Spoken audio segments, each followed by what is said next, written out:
Anglo-Saxon England, a period often mischaracterized as intellectually stagnant, possessed a nuanced and pragmatic approach to medicine. The medical landscape of this era was a complex tapestry woven from charms, remnants of classical theories, practical folklore, and faith healing. This medical practice was notably more grounded in observation than the later medieval reliance on astrology and the theory of humors. The intellectual vibrancy of the period, particularly during the Alfredian Renaissance, profoundly influenced the compilation of significant texts such as Bold's Leechbook. This era was crucial for the development of vernacular literature and the assimilation of classical knowledge, marking a dynamic phase in English intellectual history. The oldest surviving medical documents in Old English date from the 12th century, although older Latin texts were also in circulation. Prominent texts, all preserved in the British Library, include Bold's Leechbook, Leechbook 3, and Lagnanga. The medical knowledge of the Anglo-Saxons was largely derived from late classical medicine, with a clear transmission of these sources into Old English texts. This intellectual exchange extended to influences from Greek and Arabian medical schools, with the works of physicians such as Alexander of Tralles, Paul of Jena, and Rhys traceable within the medical corpus. Bold's Leechbook, also known as Medicinale Anglicum, stands as one of the earliest known medical textbooks in the English language. It is recognized as the oldest near-complete medical text surviving in Old English, and uniquely, the oldest remaining medical text in Europe not written in Latin or Greek. This compilation is considered to represent the mainstream of the intellectual life of its time, offering invaluable evidence of medical theory and practice around the turn of the first millennium. Its very compilation reflects a deliberate effort to integrate both native Anglo-Saxon and Mediterranean medical practices, suggesting a sophisticated approach to knowledge synthesis rather than mere collection. The medical practitioner in Anglo-Saxon society was known as the leech, also in Old English, a term meaning healer that persisted throughout the Middle Ages. Leeches were not exclusively members of the priestly caste, though church officials frequently practiced medicine, often receiving their initial training in monastic infirmaries. These individuals were regular practitioners, sometimes operating under the supervision of ecclesiastics, and primarily engaged in procedures such as bloodletting or minor surgical operations. Contemporary depictions portray the leech as a thin, brief, and learned figure, characterized by a full beard and moustache, dressed in a knee-length Anglo-Saxon tunic and a cloak. The Leechbook itself was designed to instruct those seeking to acquire knowledge of leechcraft, indicating the presence of a structured, albeit perhaps informal, system of medical training. The existence of a distinct term for a healer, coupled with the involvement of church officials in medical training within monasteries, and the explicit purpose of Bold's Leechbook as a practical textbook for training, points to a nascent professionalization of medicine in Anglo-Saxon society. This development signifies a move beyond simple folk remedies toward a more structured and formalized approach to healthcare and the transmission of medical knowledge. The compilation of such a comprehensive text in the vernacular also suggests a conscious effort to make this medical knowledge accessible to a broader range of practitioners, not limited to those literate in Latin, thereby fostering a more widespread medical practice. Furthermore, the inclusion of experiences and methods from other leeches, such as Oxa and Dunn, within Bold's Leechbook reveals that the leech was not merely a practitioner but also a synthesizer of accumulated knowledge. This indicates a collaborative and evolving medical community where practical experience and diverse approaches were valued, documented, and integrated, leading to a more robust body of medical understanding than might otherwise be assumed for the period. Ball's Leechbook was most likely compiled in the mid-10th century, though some sources suggest in earlier period, between the mid-9 and early 10th centuries. The surviving manuscript, penned by a scribe named Salve, dates specifically between 924and 946. This unique manuscript, Royal 12 is housed in the British Library in London, where it is available in digitized form. Strong evidence indicates that the initial compilation of the Leechbook occurred during or shortly after the reign of King Alfred the Great, a period known as the Alfredian Renaissance. This association implies significant institutional support for its creation. The manuscript's provenance further suggests its production in Winchester around the mid-10th century, as it was written by the same scribe responsible for entering annals into the Parker Chronicle between 925 and 955. The Leechbook is meticulously organized into two distinct books, both following a head-to-foot arrangement of ailments. Book 1, spanning folios er. 64v, is dedicated to external maladies. Book 2, from folios 65 er. 111 addresses internal disorders. This systematic separation of external and internal diseases is considered a unique feature among medieval medical texts. The larger manuscript, Royal 12 also contains Leechbook 3, folios 109,127v, a collection of 73 medicinal recipes not directly attributed to Bald due to its placement after the main colophon, as well as diurinis, on urines. The compilation of Bald's Leechbook represents a sophisticated synthesis of medical knowledge, drawing from a complex mix of charms, the remnants of classical theories and practice, pragmatic folklore, and faith healing. It integrates some of the best Mediterranean medicine from the 3rd to the 9th centuries, underscoring that Anglo-Saxon learning was far from isolated. Key inspirations include the Salernitan compilation of Passionarius, alongside influences from Physica Plinii, Oribasius, Pseudo-Antonius Musa, Celsus, and later Latin translations of Soranus of Ephesus, Aesculapia and Liber Aurelii. Book 2 specifically drew from Pseudo-Galenic Liber Tertius and Practica Alexandri. A Norse element has also been identified within the text, further demonstrating its diverse influences. The extensive list of classical and Mediterranean sources, coupled with native Anglo-Saxon traditions, pragmatic folklore, and even Norse elements, indicates that Bald's Leechbook is not merely a localized collection of remedies but a sophisticated synthesis of diverse medical traditions. This suggests a highly active intellectual network across Europe, where knowledge was not static but continually assimilated, adapted, and recontextualized within the Anglo-Saxon cultural framework. The description of this as an uneasy fusion of classical doctrines and pagan Teutonic ideas further highlights a dynamic process of knowledge integration rather than passive reception. The book's title derives from its owner, Bald, who commissioned a person named Salve to compile it, as indicated by a Latin verse colophon. The ambiguity of the Latin term conscribere makes it difficult to definitively ascertain whether Salve compiled or merely transcribed the work.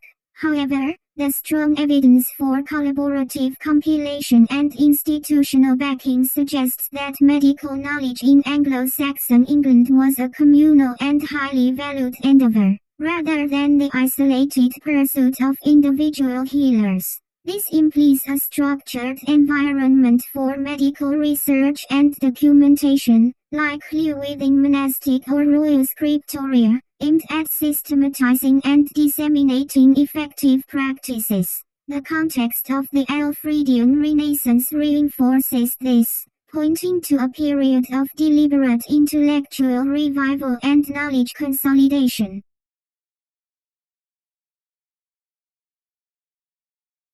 Anglo-Saxon medical practices, as detailed in Ball's Leechbook, encompassed a wide array of herbal remedies and physical interventions, demonstrating a pragmatic and observational approach to healing. Herbal medicine. The Leechbook features a comprehensive range of botanical and herbal remedies, harnessing the inherent healing properties of plants. Examples of herbs commonly prescribed include vervain, mugwort, plantain, periwinkle, wood betony, violets, yarrow, chamomile, sage, nettle, lambscrease, cockspur grass, crabapple, chervil, and fennel. It is noteworthy that many of these herbs remain in medical use today, underscoring the enduring efficacy of these ancient observations. Anglo-Saxons possessed a rudimentary but practical knowledge of herbs for immediate first aid and as seasonal tonics.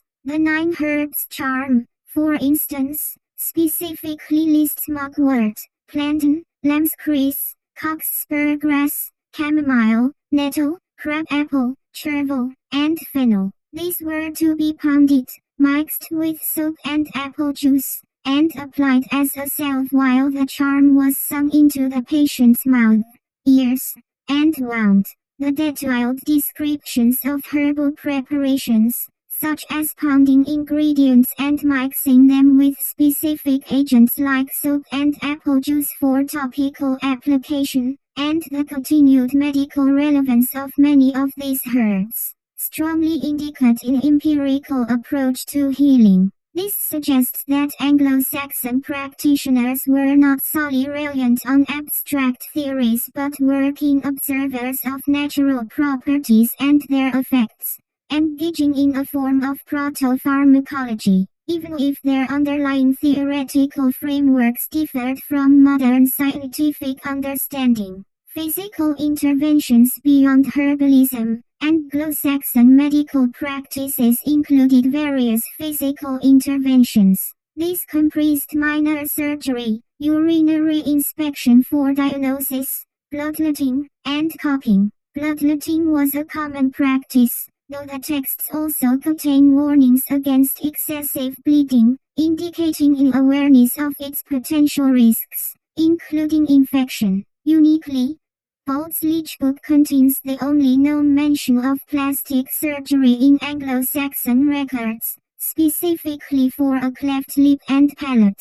Furthermore, descriptions of surgical operations, such as the opening of a liver abscess, appear to be based on contemporary Anglo-Saxon experience, as no similar detailed accounts are found in earlier Greek or Latin authors. This suggests original contributions to surgical knowledge within the Anglo-Saxon context. The presence of detailed instructions for surgical procedures, including plastic surgery, and the observation that some surgical descriptions are unique to Anglo-Saxon texts, challenge the simplistic view of medieval medicine as purely superstitious. This points to a practical, hands-on medical tradition that developed its own techniques and accumulated empirical surgical knowledge, distinguishing it from purely theoretical or magical approaches. The warnings about excessive bloodletting further demonstrate a pragmatic understanding of patient safety.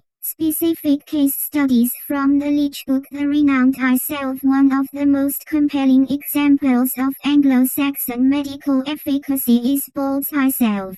This concoction consists of wine, ox bile, and 2 species of allium, garlic, onion, or leek. The ingredients were to be mixed in a copper pot and left to steep for 9 days and nights. Remarkably, modern scientific studies have validated its effectiveness against Staphylococcus aureus, including the antibiotic-resistant MRSA strain and multi-drug-resistant Neisseria gonorrhoeae. This ancient biotic demonstrates the synergistic activity of natural compounds, where individual components might have little effect on their own. But combined, they yield significant antimicrobial properties. The scientific validation of Herbal Eye Salve against MRSA is a powerful demonstration of how ancient medical texts, often dismissed as wacky or questionable, can contain genuinely effective remedies. This highlights the importance of re-evaluating historical practices with modern scientific methods, potentially revealing new antimicrobial compounds or synergistic effects that modern pharmacology might overlook.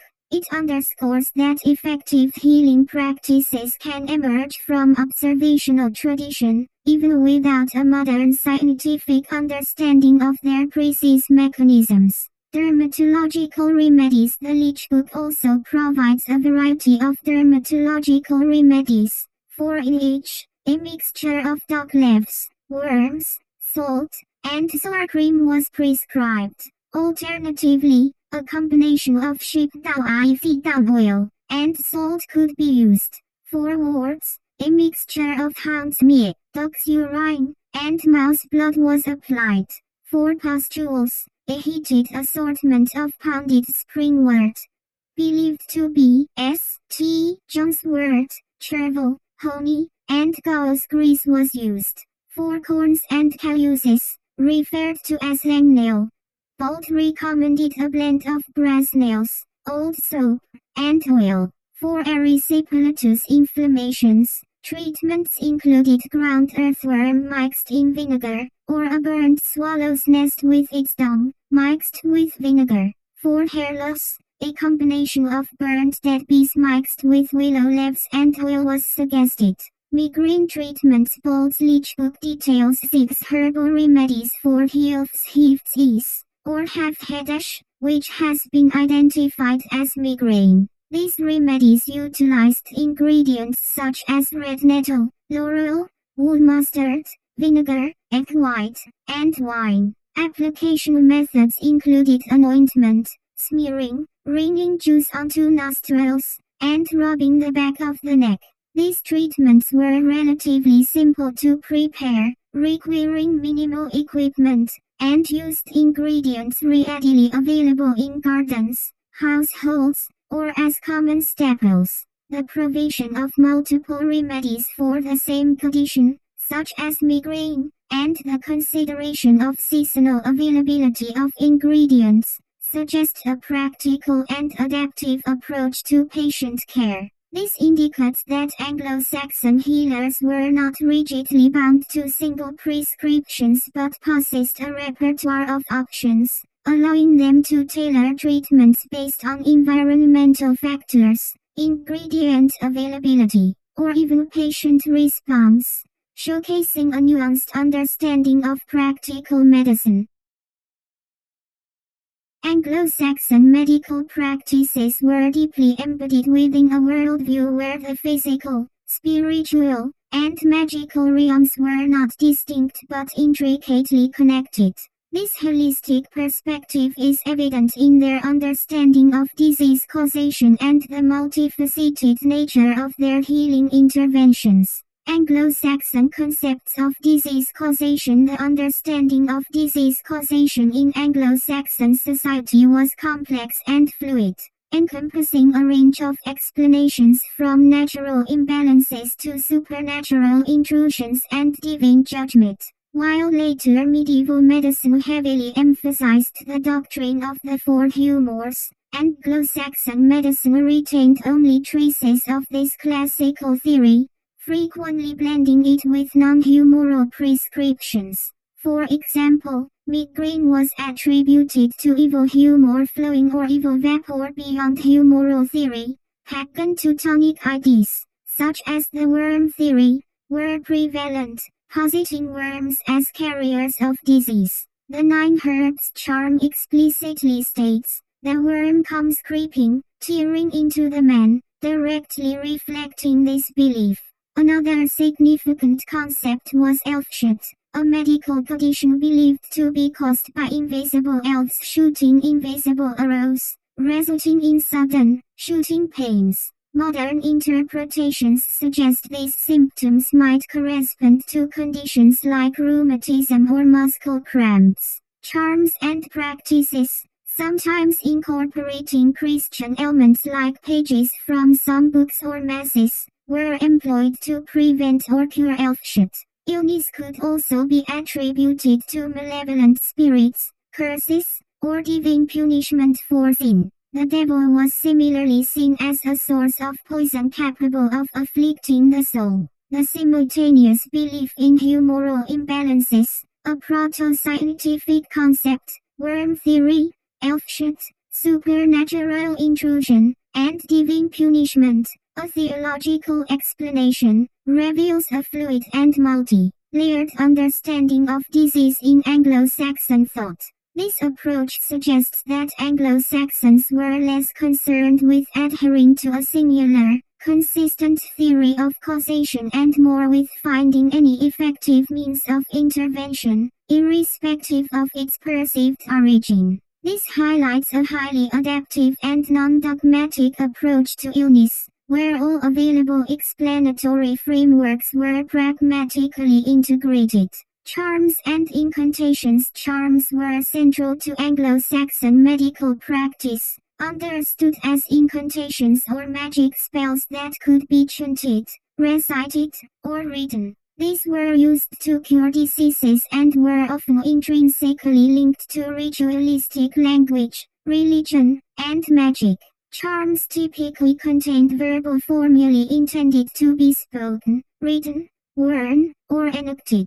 The performative action and the inherent power of the words themselves were considered the efficacious elements. Words of power frequently included divine names such as Adonai, Emmanuel, Messias, and Eloi, divine attributes like omnipotence, Alpha, and Omega, and Hebrew names of angels such as Gabriel and Michael. Longer charms often incorporated historically, which were short narratives about Christ, saints, or biblical events. These narratives served to connect the sacred past with the patient's present situation, often operating on the principle of similia similibus, like cures like.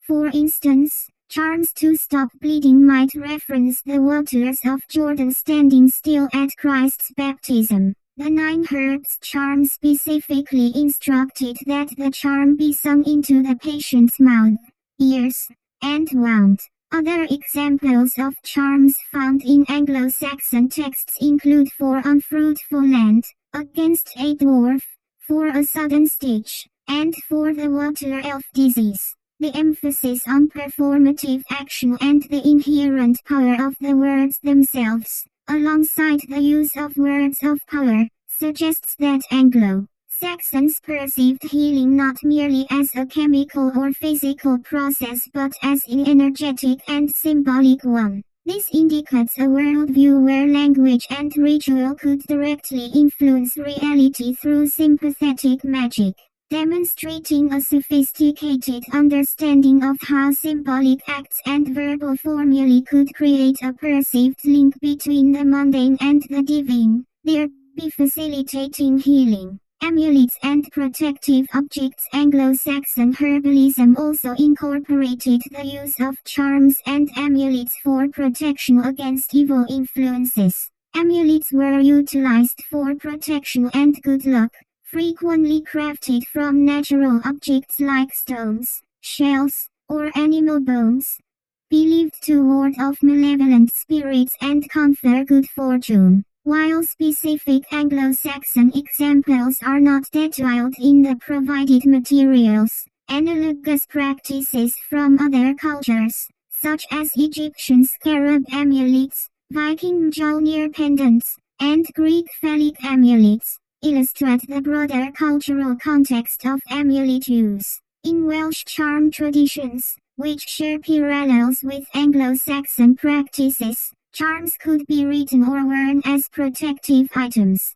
The use of amulets and protective objects alongside verbal charms demonstrates a belief in the tangible manifestation of protective power. This highlights a worldview where the physical world, objects, herbs, and the spiritual world, charms, invocations, were not separate but interconnected, with material items serving as conduits or anchors for supernatural forces. This aligns with the concept of sympathetic magic, where objects could embody or transmit desired qualities. Christian and pagan syncretism. Anglo-Saxon medical practices were inherently holistic, aiming to heal both the body and the spirit.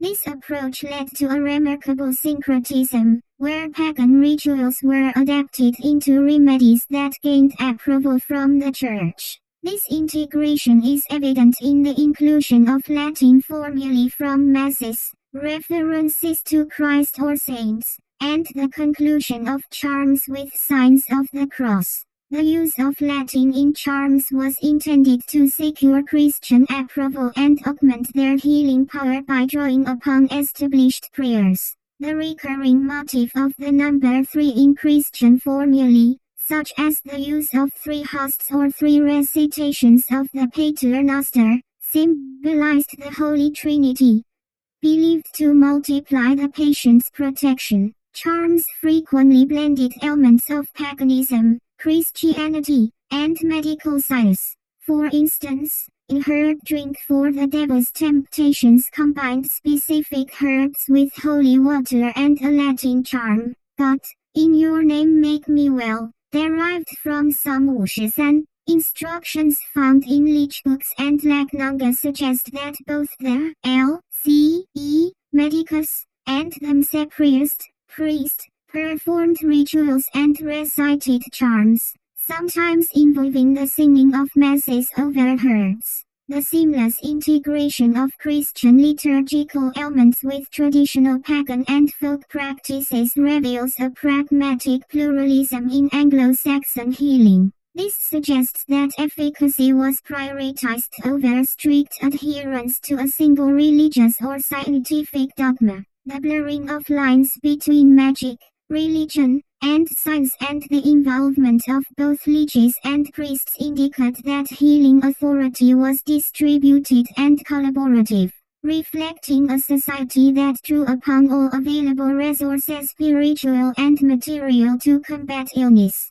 Holistic healing. Anglo-Saxon medicine viewed health as an interconnected state encompassing physical, spiritual, and social well-being. Healing interventions aimed not only at addressing the body's physical ailments but also at restoring the spirit and fostering a harmonious equilibrium. Even seemingly straightforward medical problems were approached with a combination of practical and magical means. For example, wounds were sung into to accelerate healing, and patients were sometimes instructed to perform specific magical rites, such as walking in a moonlit field, as part of their prescribed cure. This holistic approach to healing, where physical treatments are intertwined with spiritual and magical practices, implies a worldview where the human body is not perceived in isolation but as a microcosm influenced by a broader web of natural, supernatural,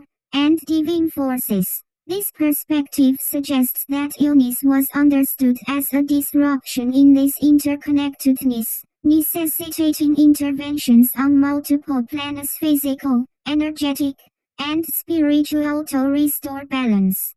The preservation and dissemination of medical knowledge in Anglo-Saxon England were significantly facilitated by institutional structures, particularly monasteries, and by active engagement with broader European intellectual currents. The role of monasteries and scribes in preserving and transmitting medical texts. Monasteries served as pivotal centers of learning during the 10th century, with notable establishments at Winchester, Malmesbury, and Glastonbury. These monastic institutions maintained libraries that housed both original manuscripts in the vernacular and copies of learned Latin and Greek texts from across Europe. Monks received instruction in early sciences from these works, indicating a structured approach to education and knowledge transfer. The compilation of Bold's Leechbook by Sylde Bold, likely with institutional support, further underscores a formalized system for the preservation and dissemination of medical knowledge within monastic or royal contexts. This structured environment for medical research and documentation, possibly within monastic or royal scriptoria, aimed at systematizing and disseminating effective practices. Evidence of knowledge exchange between Anglo-Saxon England and wider Europe. Bold's Leechbook provides compelling evidence of extensive knowledge exchange between Anglo-Saxon England and the wider European world. It incorporates some of the best Mediterranean medicine from the 3rd to the 10th centuries, demonstrating that Anglo-Saxon learning was not isolated. Influences from Salernitan compilations, Greek, and Arabian medical schools are clearly traceable within the Leechbook's content. The transmission of classical sources into Anglo-Saxon medical texts is well documented. This cross-cultural borrowing highlights the existence of multilingual and multicultural networks of transmission in late medieval and early modern Britain and Europe. The clear evidence of extensive borrowing and integration of Mediterranean, Greek, and Arabian medical knowledge contradicts any notion of Anglo-Saxon England as an isolated intellectual backwater. Instead, it portrays the region as an active participant in broader European and even wider intellectual networks, demonstrating a dynamic exchange of ideas and practices. This challenges simplistic views of the Dark Ages and emphasizes the continuity of learning and cross-cultural influence. The significance of vernacular medical literature. The existence of Bold's Leechbook as one of the earliest known medical textbooks in the English language and the oldest complete medical text surviving in Old English carries profound significance. The deliberate choice to compile such a comprehensive medical text in the vernacular, rather than exclusively in Latin, indicates a conscious effort to make medical knowledge accessible to a broader audience beyond Latin-speaking scholars. This vernacular material not only provided excellent readings of abstruse Latin technical vocabulary but also demonstrated a substantial knowledge of technical medical concepts. The decision to compile significant medical texts in Old English, rather than exclusively Latin, signifies more than just linguistic preference. It suggests a movement towards the widespread availability of medical knowledge, making it accessible to a broader range of practitioners and potentially the literate public. This vernacularization also contributed to the formation of a distinct Anglo-Saxon medical identity, integrating foreign knowledge into native linguistic and cultural frameworks, demonstrating a sophisticated cultural adaptation rather than mere translation. Anglo-Saxon medical practices, as comprehensively evidenced in Bold's Leechbook, were far from primitive. They constituted a sophisticated, multi-layered system that pragmatically combined empirical observation, a foundational understanding of herbal pharmacology, and practical minor surgical techniques, all interwoven with a rich tapestry of spiritual and magical beliefs. The Leechbook demonstrates a remarkable capacity for synthesizing diverse knowledge streams, integrating insights from classical, Mediterranean, and local traditions, and adapting them to its unique cultural context. The Leechbook stands as a testament to the intellectual vigor of the Alfredian Renaissance and the continuity of medical learning in early medieval England. Its recent scientific validation, particularly regarding the efficacy of Bull's Eye Salve against modern antibiotic-resistant bacteria, underscores the potential for ancient texts to offer new insights for contemporary medical challenges. This bridges historical and modern medical understanding, highlighting the enduring value of observational practices. The persistent effectiveness of some remedies, like Bull's Eye Salve, despite their inclusion in a text that also features charms and supernatural explanations, necessitates a evaluation of what constitutes rationality in premodern medicine. This suggests that efficacy, rather than strict adherence to a singular scientific paradigm, was the primary driver of practice. This implies that magic and science were not opposing forces but complementary tools within a holistic worldview, challenging modern anachronistic judgments and revealing a more nuanced historical understanding of medical progress. Bull's Leechbook, therefore, is not merely a historical curiosity but a living document with potential modern applications, highlighting the enduring value of empirical observation even within seemingly unscientific frameworks. The report concludes that Anglo-Saxon medicine, as illuminated by Bull's Leechbook, was a dynamic, adaptive, and surprisingly effective system, reflecting a profound engagement with both the natural and supernatural worlds in the pursuit of healing and well-being.